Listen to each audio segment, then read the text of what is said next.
This footage is 6K R3D RAW from the Red Komodo cinema camera. And on this laptop, it is not supposed to handle it. But with a few changes in DaVinci Resolve, it actually works. And today, I am going to show you how to do it. All right, so let's get this out of the way. Out of the box, this computer cannot handle R3D, 6K, 8K, whatever. It's a MacBook Neo, and it's meant for the everyday user. However, with a few simple changes, you can actually, for simple edits, be able to handle editing in R3D, 6K, 8K, depending on some changes. But without making these changes out of the box, if you put the 6K RAW in a DaVinci Resolve timeline on the MacBook Neo, it's not going to work. It's going to stutter. It's going to fall apart. And the reason why it falls apart is because you're not just editing video, you're decoding raw footage in real time, whether it's red code, R3D RAW, Blackmagic RAW, your computer's rebuilding every frame as you scrub. So here we are on a 1080p timeline, and I'm just going to play this back real quick. And as you can see, it's stuttering a little bit. There's not even that much motion, and you can just see while she's moving around, it's not completely smooth playback. So before we get into this, if you're editing a feature film, doing heavy color grading, or using Fusion, this is not going to be a solution for you. However, if you're making YouTube videos, travel edits, client content that's not too extensive, this is where things are going to get interesting. So the first step I'm going to show you, which is probably the biggest one that I would do, the main one that I would do, is changing your timeline resolution. And I'll get into why in a bit, but first I'm going to show you how to do it. So right now, this is on a 1080p timeline, which even on an M4 machine, that would be able to handle it. But as you can see on the Neo, it can't. So what we're going to do is I am going to go into File, then I'm going to go to Project Settings, then we're going to go to timeline resolution and bring this down to 720p. And make sure it's this one, the HD 720p, because it'll give you the right 16:9 resolution. So as you can see, nothing really changed here. However, when I go to playback, everything's full speed. Now, these aren't color graded clips, so I'll get to color grading later. But as you can see now, the playback is perfectly fast. It's normal. There's no issues with playback at all. And this is 6K footage from the Red Komodo. So it's full on R3D. It's not even from the Nikon ZR. Now, before I go to the next one, let's talk about why this is my favorite. So if you're filming with R3D, the part of the main reason you do it is so you have access to this area in the color. You have the camera raw tab. And what the camera raw tab lets you do is you can change your ISO in post. You can also do some easy color options. So do this real quick, give it more of a medium, and bring the ISO up a little bit to 1280. And boom, we're back over here. And I just did a super quick grade. And as you can see, even when I do that quick grade, it plays back smooth. And that's kind of the whole thing of why this is my favorite one, because I can mess with things in the color tab and I could still play things back 100% smooth. And it'll work at 24p and 30p. If you start doing some crazy heavy slow motion footage, this will not work. But the Neo's not meant for crazy high-end footage like this. The whole point of this video is just to show you can do this for whatever reason you need to in a pinch. Now, this is my favorite way to do this, but there are other ways. So let's move on to the next way you can edit with this footage, which is optimize media in Proxies. So the first thing we're going to do is we're going to right click on the media right here, or double click, and then we're going to go down to generate optimized media. When you do that, what it's going to do is it's going to start generating proxies. Now, the proxies will play back super smooth on your computer, but there's two things you got to remember. One, you need to have the storage to generate the proxies. So that's the big thing. But the second thing is you're using R3D files, or let's say you're doing B-RAW from a Blackmagic camera. You're using raw files, and part of the reason was to use that color tab I showed you before. So if you're doing this whole generate optimized media or using proxies, you lose all that ability to use the color tab because you're not really editing the source files. And that's why a lot of people, when I do these videos, they ask me why I don't cover proxies. I wanted to show you how to do it, However, it's why I don't use it, because I like the color tab. I want to be able to change the colors. I want to be able to change the ISO, the white balance, and you just can't do that with this optimized media. It's not really my favorite method. And as you can see, I'm only doing 4 clips right here.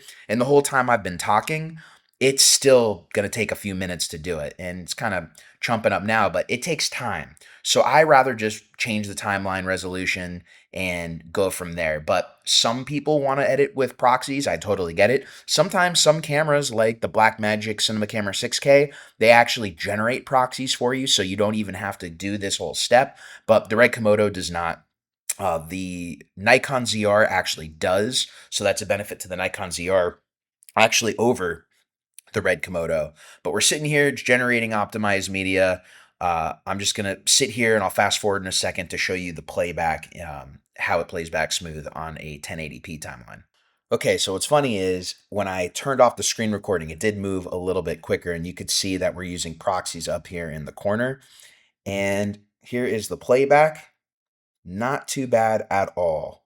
So you can use this, but again, you lose a lot of the color functionality. So it kind of defeats the purpose, which is why I don't talk about proxy at all. There's also the playback settings. You could just change the playback settings.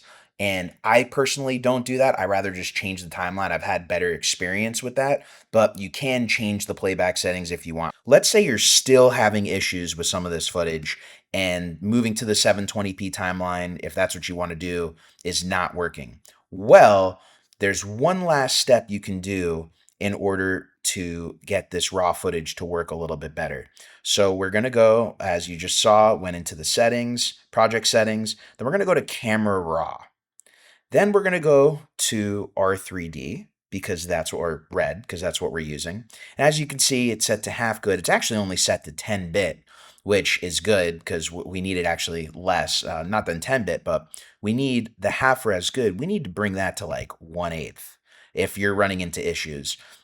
You could bring it to 1/16, but you're going to see once you start doing this, the footage gets kind of muddy over here. Now, you can play it back super smooth, but you're losing a lot of resolution here. But if you're dealing with footage, maybe it's 8K footage, higher resolution stuff, and you're trying to get it on the Neo, well, that's kind of the last step right here, is you choose whatever brand you're doing, whether it's Red or Blackmagic, Canon RAW, Cinnamon DNG, Nikon RAW. It's got all of the different raw codecs in here. It's the same thing. Say you're doing Blackmagic, you go over here, bring it down to 1/8, and that will help you with your playback. And by doing all of this, you can get much smoother playback on the MacBook Neo if you're just trying to put relatively simple timeline edits together. But it's very, relatively easy to do this. I totally get it. Not most people who buy the MacBook Neo are not going to be filming or using R3D RAW, B RAW, any of that. That's way beyond what the scope of what this computer was meant for. But it's very interesting to see that you can do it on this machine, which is incredible for the price. So if you do the timeline resolution, you can still color grade, you can scrub through your timeline, and for the most part, it'll work. However, if you start adding and stacking a bunch of effects, or you go super crazy on the grade beyond what I showed you before, well, that's where this mode or this method, it's going to start falling apart. It's not perfect, but the MacBook Neo, it's not meant for this. You're just taking a device that is not meant for it and making it usable. So the types of people who I could see using this are, maybe you're like me and you have a MacBook Neo as a secondary laptop and you bring it on location for whatever reason and you want to be able to go over footage really quickly or do some quick grades. Totally perfect. Maybe you're a producer and you're on set and someone's filming with a camera that shoots in RAW and you want to be able to do the kind of same thing, look over the footage, do some quick grades, whatever you can. Do I recommend buying the MacBook Neo if you're a full-time editor doing feature films, whatever? Absolutely not. But at that point, you pretty much know what to get. You're probably getting a MacBook Pro with a Pro or a Max chip or a Mac Studio or even a Mac Mini with a Pro chip. But what's crazy is these cheap Macs can handle a lot of these crazy codecs. I mean, even the M4 Mac Mini I have behind me over there, that can handle a lot of this R3D editing without having to make any of these changes at all and in a 1080p timeline, which is pretty insane to me. And then I only move that computer into 720p if I'm doing crazy effects, which then an M4 chip will crazily outperform the MacBook Neo. But as a lot of you mentioned in a lot of my comments, you're not afraid to. The MacBook Neo is meant for the everyday person, but that doesn't stop a lot of creatives from buying it. So that's why I wanted to come out with this video today to show you some really quick tips on how to be able to edit some of these complex video codecs on the MacBook Neo. Now, that all being said, if you have any questions about anything you saw in today's video or you want to see more on the MacBook Neo, let me know in the comments below. And if you want to see more videos like this, make sure to hit that like, subscribe, and notification bell to keep up to date with the latest videos on the channel. And until next time, my name's Jeff Fagien. Thank you for joining me as always, and I will catch you in the next video.